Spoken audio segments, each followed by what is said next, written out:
Folks. We'll do us another little Friday Night Live here. Uh, I'm going to be a little bit, hopefully not too sneezy or too coughing, but a little sniffly. I was in three different states over 3 days' time and either picked up a little something or just switching climates so rapidly has upset my constitution. So I'm a bit raspy these last few days. So, but I feel fine. Like I don't have any fever or anything. I'm not achy or anything like that. So it's not the flu, but it's still annoying. Uh, so let me get you guys caught up from being away. I was away last week. Or much of it, and I missed last Friday, because I have found myself trying to get everything done with the last little bit of sunlight that I had before I had to go out of town. And by the time I had all that wrapped up, I was beat and not in a mood to chit chat. So we've got a couple of weeks to cover here. Good Friday, Pippin. Thank you for stopping in. Let me know if my sound's okay because I realized I didn't have any of my gear hooked up and had to kind of come in here at the last minute and plug everything up. So let me know if I'm coming across all right because I know I'm projecting even less than normal. So let's see. Let me get you guys. Let me try to go in some sort of order here.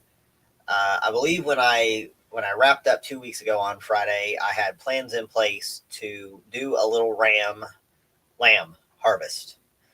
That was successful. If anybody happens to listen to this later on and you are squeamish hearing about animals, farm animals being harvested for my table, a little bit grainy. Yeah, that could be me more than the mic, but I'll try to get a little closer to the mic here. Uh, if you're squeamish about animals becoming food, tune out for the next little bit. But I'm not going to get graphic or anything, but at least in my mind.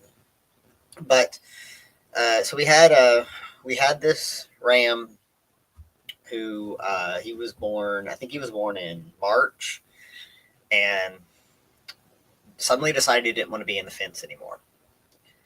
And this is a problem with sheep because if one starts to get out, the others will eventually want to follow.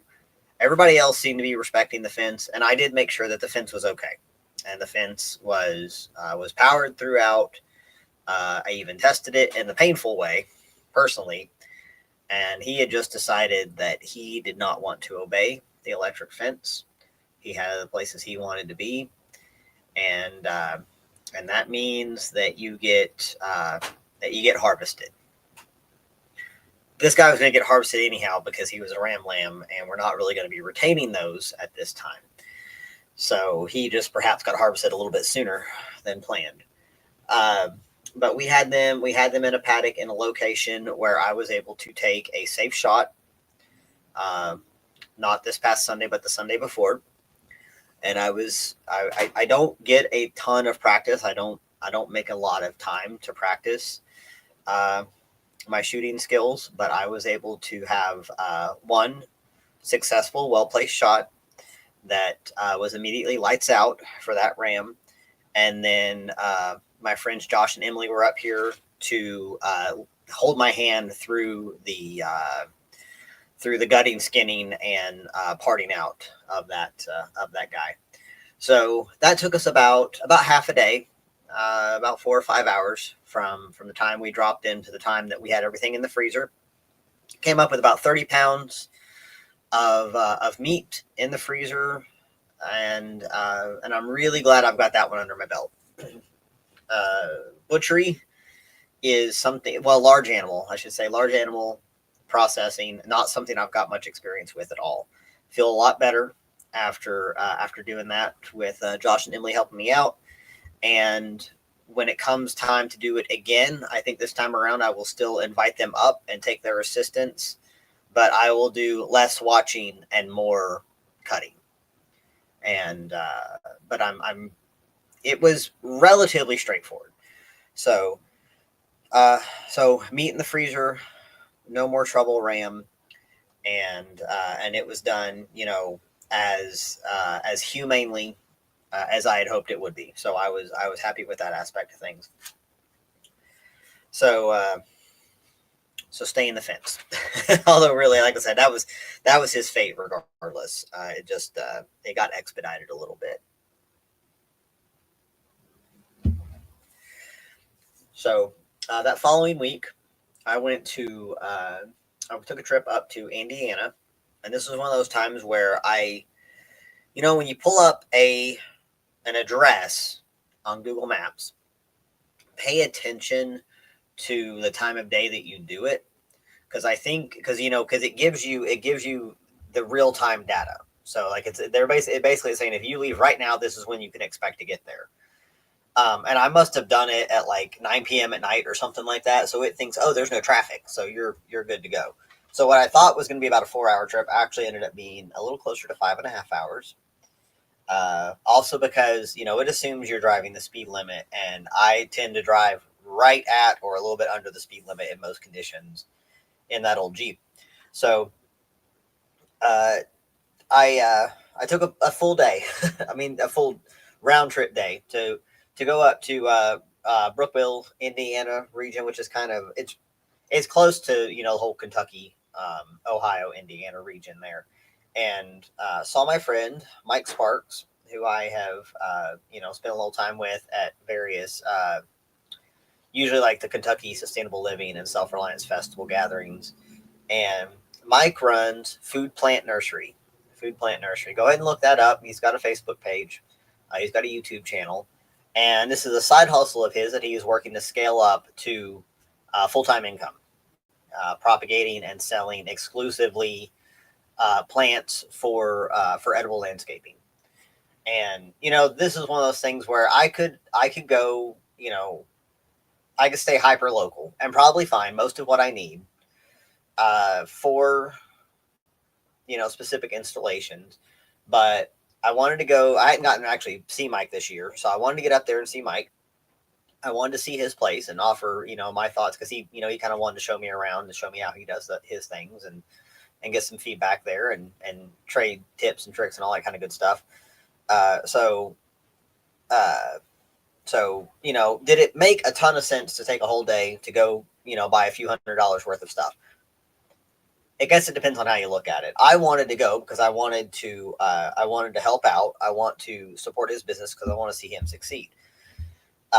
So I came back with stuff for multiple people. That was the thing. Like I kind of had orders from several customers: mulberry, hardy kiwi, chestnut, hascap berries, blueberry, lingonberry.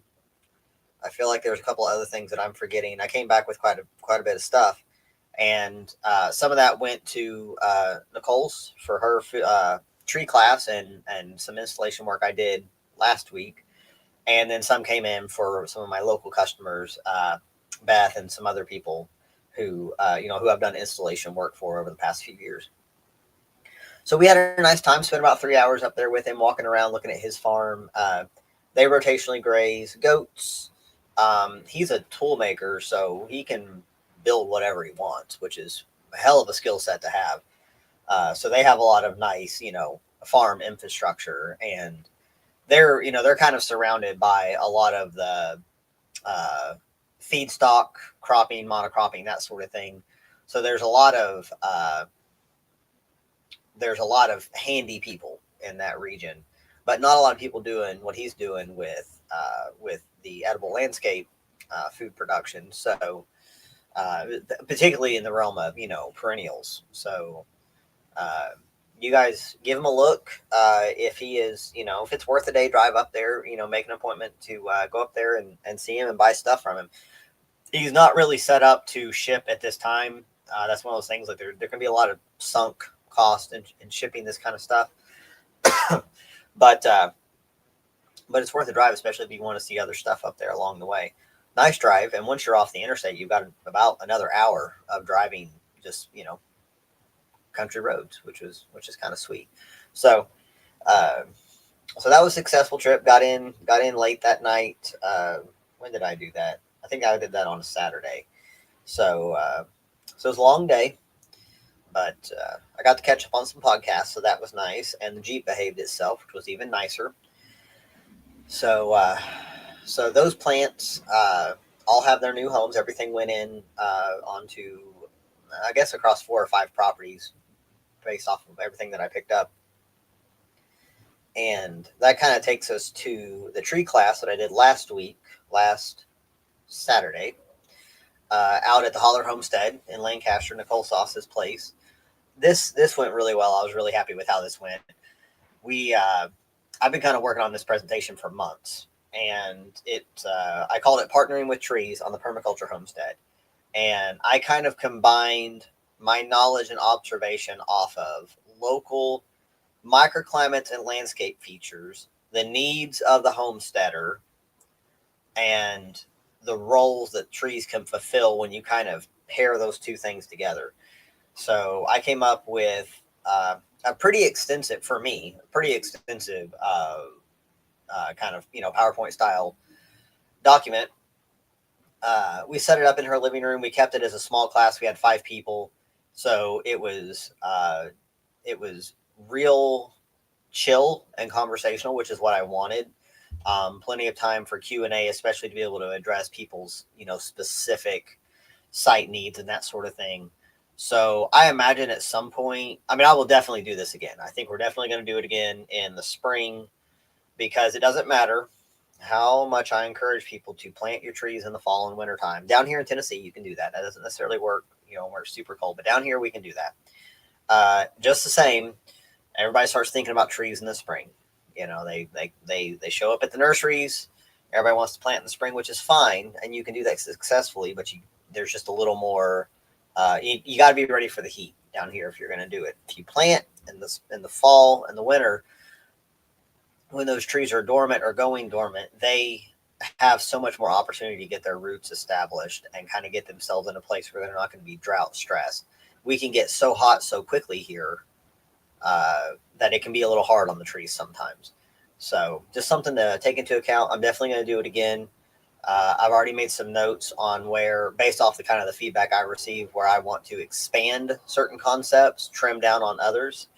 So, so if that's something that you guys are going to be interested in, just let me know. We'll definitely do it, and we did film it, so we might turn it into one of her webinars as well. So this is one of those things where I can do this as a live presentation as soon as I figure out how to see my stuff. A little bit of technical finagling there. I can do it in person. I can do it, whichever. And I really enjoyed doing it. So I'm encouraged to improve it and roll on with that. So that was Saturday, last Saturday, and then the Sunday, the following day, I stayed the night out there, and then I planted a bunch. So I took out there. I'm probably going to forget a few things, but mulberry went out there, chestnut went out there, pecans from Scott. Scott from the Thriving the Future podcast. He has grownutTrees.com. Got pecan from him. I put those out there. What else did I do? I put some, so I pulled some corkscrew willow that I have here, planted those. Hazelnuts. I got hazelnuts from Mike. Planted out a couple of those. And 2 apples, Arkansas Black and a Wolf River apple, which should be more suited to being around a bunch of cedar trees on her site. So spent about the first half of Sunday planting, amending, making some adjustments. I also had herbs left over from my wonderful dumpster diving trip a few weeks back. So tucked in some herbs around a lot of those trees as a ground cover. And it was a great day. It was cool. It was comfortable. It was good planting weather. So got that squared away. And I'm still on the hunt, guys. I am on the hunt for Nicole for an heirloom crab apple. Not the tiny little, ornamentals, but an old timey kind of, flowering, actually crab apple producing tree. I saw one. I saw one on an old homestead in Sunbright, Tennessee, not long ago. But I, I'm not one just to take cuttings or anything or take materials off of, even though it was right by the road, doesn't matter. It's not my property. So if I can figure out who owns that property, if I can reach out to them, just say, hey, can I just have, because they're true from seed. Most crab apples, heirloom crab apples, will grow true from seed. If I could just gather, some apples maybe next year or something. But yeah, Nicole really wants a crab apple out there, and I really want to find her one. So I've kind of made it like my personal mission to get it. Just not quite all the online listings I've seen. They're not adding up. I don't think it's what I'm looking for. So if I could find an old tree somewhere, kind of like I've already done, that would be ideal. So if anybody happens to listen to this and you have an old crab apple that I could collect seed from the fruit, let me know. Let's see here. So that was a good Sunday. This whole week has been one job after another. Been very busy between farm chores, sheep, jobs, all that kind of stuff.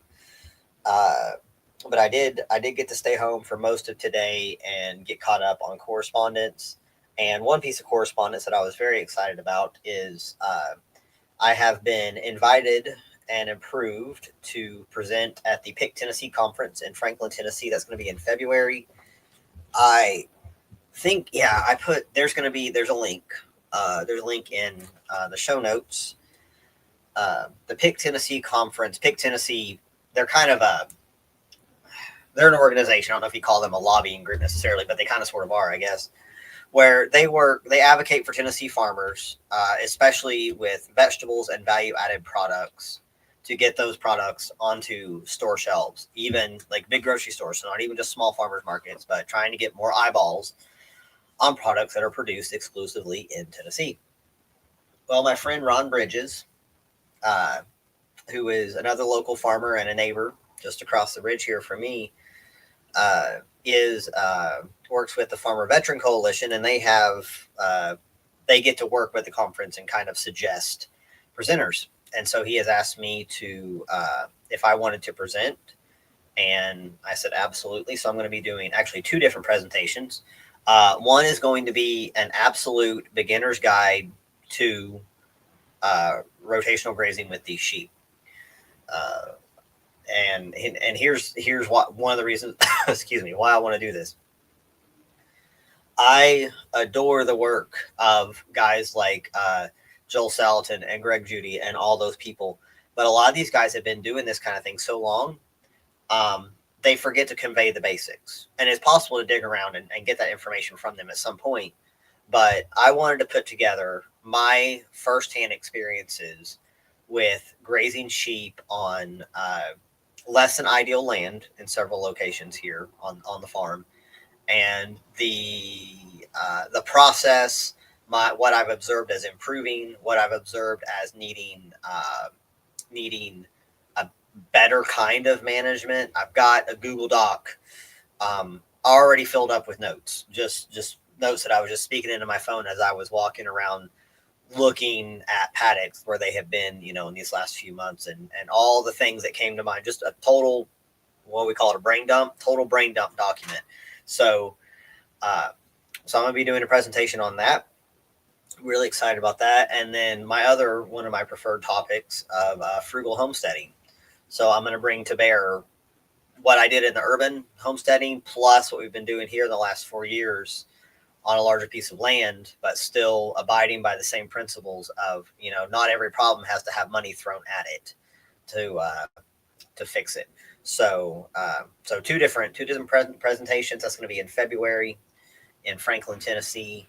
So I'm really stoked for that. That's going to be kind of a different sort of crowd than what I've normally been meeting up with. So hoping to reach some new folks, help some folks, and it'll be interesting to see what that experience is like. With the election results, and you guys know my position. I don't vote. I didn't vote in this one, But I am encouraged to see that it looks like there's going to be some attention paid at the federal level, for what it's worth, to local food issues. Now, you guys know that I was just going to go ahead and do whatever I wanted to do, because if it's not harming anybody, then we're ethically in the clear. But if there is more attention paid on a national level, just in terms of the average person hearing about this kind of stuff, hearing about less federal interference in local food production, just think if it's possible to get things streamlined, because it has been announced that Joel Salatin is going to be an advisor to the USDA. I am cautiously optimistic, mostly just because it generates interest. It people who may not have been paying attention to that sort of thing, it may perk their ears a little bit. So I am hopeful that this could increase the energy and the trending towards more small scale local food production, and maybe even eventually result in policy that favors that over subsidizing big agriculture. We will see. Like I said, it's just I've never held out for top down, control structures to help things for the common person. But I'm just happy that it's in the public awareness, if that makes sense. That's kind of where I'm at. We kind of see this in the prepper community, the homesteading community. This is a cycle. A Democrat enters office, people freak out, they move out of the cities, they buy land, they want a homestead. I've met many of these people. Republican gets in office, a lot of those people, not saying the people who have already gone to the land, they tend to stick with it, but people who are maybe on the fence about doing this feel secure again. They feel like perhaps their rights are not going to be as infringed upon, and they sit tight for 4 years. So we'll see. I'm curious to see how it impacts what I do for a living, because the bulk of running this business has been with the Democratic run federal government. So we'll see. I'm not worried about it because I have half a dozen other things I can do to earn. And I don't really think as a whole, like back to the land homesteading trend, I don't think that's really going anywhere. I think people are going to do this regardless of who's in office. I think this kind of thing is well underway. Other people don't see it that way. So, we'll see how it all plays out. I think this is I think there are a lot of people who are looking at the big picture, and the big picture is that our society is going to stay very complex with a lot of moving parts that are potential points of failure in supply chains and all that sort of thing. And changing of the president isn't necessarily going to impact that, or at least if it does get impacted, it's going to take a long time to kind of catch up. Like we've seen, like inflation takes a while to show up after stimuluses are paid out and that sort of thing. So, I'm not really, I don't spend a lot of time really contemplating large scale economics. I continue to become more locally focused, and I want to do a better job of reaching out to the people who are my physical neighbors, and building those relationships there. But on the larger, the macro trend, we'll see what happens. Let me catch up with a couple of comments here. Hippocrates Garden says, advisor can be used to use his name, excuse me, for PR and then be ignored. I'd love it if he had a position with teeth.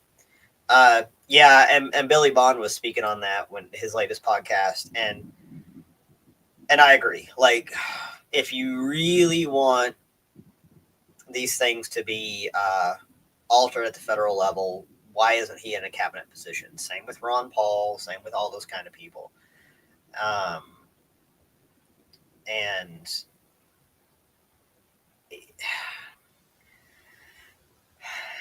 guys, I don't want to sound black pilled, because I don't think I am, because I'm actually a very optimistic person. But I'm just so, I've never seen government fix anything in my lifetime. I just haven't, especially at the federal level. I've only watched it get more complex. I've only watched more of my money go to taxes, and not even stay here in this country to help my neighbors. I've watched this absolute cluster in the mountains after a hurricane landed in the mountains. Like, what's that even about? So, it's just, I don't hold out a lot of hope. I am willing to be pleasantly surprised. I'm going to stick with doing what I think needs to be done. I am certainly not going to fall asleep. And I very much hope that the people who did vote, who voted for the administration that's incoming, that they hold them to it. That, that they are incredibly forthright and vocal about holding that administration to what was promised in the campaign. I personally don't have the energy for that sort of interaction, but there are people who do. And I think they should do that. If they feel compelled to do it, then they should do that. I don't think there are issues. I think local food production is one of the most important issues out there. It affects everybody. And there's just this entire just windfall of effect that follows it. Our health, the health of the environment, our ability to continue to produce these foods. It's just, I think it's more important than just about anything else. I think it's more important than all these other hot button issues. So,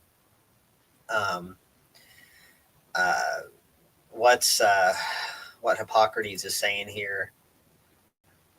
Yeah, you're right. Like he says, I don't want the federal government to do anything on some of the other topics except get out of the way and back off. Like, yes, exactly. Like, just, the only thing I want is somebody to go in and say, hey, we're paring this whole thing down back to what was originally called for in the Constitution. I'll accept that. Like all these federal agencies, all just the bureaucracy can just bye-bye. I'm trying not to use bad words here tonight, but it can just go. And everything can be figured out on the community and small local level. We've done it before. We can do it again. We're probably going to get to that point anyhow, maybe in my lifetime, maybe not, because the thing is so bloated, it can't support itself. It's being propped up by a bunch of fakery. So yeah, I am the most, how do I put this? I'm very suspicious when the government says we're here to help, because I've never seen it happen. I've never, ever, ever seen it actually happen. It's only gotten bigger my entire lifetime, bigger, more complex, more aggravating. And, not several years ago, but a few years ago, Angel we ran like this super tight tracking. Like we still track everything, but she had like all these different categories. So she had categories for each kind of tax. Bless her heart, she broke all this down into a spreadsheet. So she had, Tennessee does not have a state income tax, fortunately, but we went, property taxes, sales taxes, especially like the taxes on groceries, gasoline, the 3 different taxes that are on gasoline. You name it, all any tax, had its own line in the budget. And at the end of the year, I think this was in 2019. It might have been in 2020, but it would have been 2019's numbers. Most of our money, like our biggest expense, was taxes. It wasn't our mortgage. It was taxes, which we went and figured out every time we paid a tax. Things that get taxed 3 times over, all that. So that's just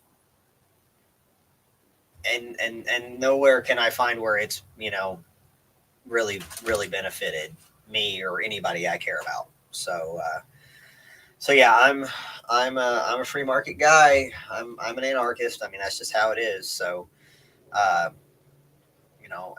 I can get on board with locally coordinating things with people who I meet eye to eye. I don't even really. I mean, I know I went on this a couple of weeks ago. Um, to me, voting is saying I consent to what this administration is going to do, and I know for a fact they're going to do stuff that I normally would not approve of. Therefore, I don't choose for them to represent me in that way. That's just that's my own moral stance on the whole thing. Pippin Eyes has a good one here. What's the best part about being a pessimist? Either being correct all the time or being pleasantly surprised. That is accurate, my friend. Yeah. So uh, I'm fine with figuring out my stuff myself, with my friends, with my community. And I tell you what, this the response to the disasters, this absolutely massive disaster in Appalachia, shows right there that we look after each other. Um, there's people who are just going. I know people personally, people who have just paused their businesses or gone up on every single day they have off, people who are equipment operators, landscapers, builders, medical people, you name it, and they've just gone. They've just figured out they've either accepted donations or they're doing it out of pocket or some combination, and they're just going up and making stuff happen because contrary to what controllers would have you believe, we are capable of taking care of ourselves. In fact, it's our preference. So that's my little spiel on that. We'll see how the trends go. I'm going to kind of pay just a little bit of mind to that because I think it's kind of interesting. But I'm not going to fret over it. I'm just going to keep doing what I'm doing. I'm going to keep growing plants, moving sheep around, teaching people all these things, and just have a lot of trust that things are going to work out. I'm looking at my notes here, guys, and I don't have a whole lot else written down. I do have one more announcement, though. So we're having our next open house December 1st, Sunday, December 1st, from noon until 4 p.m. So if you're catching this later on, that's Knoxville, Tennessee. I sent it out on the newsletter just earlier. I've posted it in a couple places already. I will post it across more. But this is just a general open house gathering, networking, socialization thing. We always show all the systems that we're running here, the sheep, the gardens, the house, the solar, all that kind of stuff. We can talk composting. We can talk, soil restorations, all that kind of stuff, food forest, you name it. So holler at me, strongrootsresources@gmail.com if you catch this later and you'd like to come out if you're in the Knoxville area. We usually do the first half tour, so we'll do a walk around, we'll do a property walk. I'll show some things, and then from about 2 to 4 o'clock, we always have refreshments. Since it'll be December, we will have warm drinks, and if the weather behaves itself and it's not too windy and not too dry, I'm happy to start a little campfire for people to gather around. Because we are it is an outdoor gathering because I've got a 440 square foot tiny house that doesn't work for large groups. So you guys reach out to me if you would like to come out and be a part of that. Otherwise, I think I'm going to wrap it up for tonight before I start to lose my voice entirely. So Pippin, Hippocrates, everybody that popped in, thank you so much for hanging out. And I will talk to you guys next time. Y'all take it easy.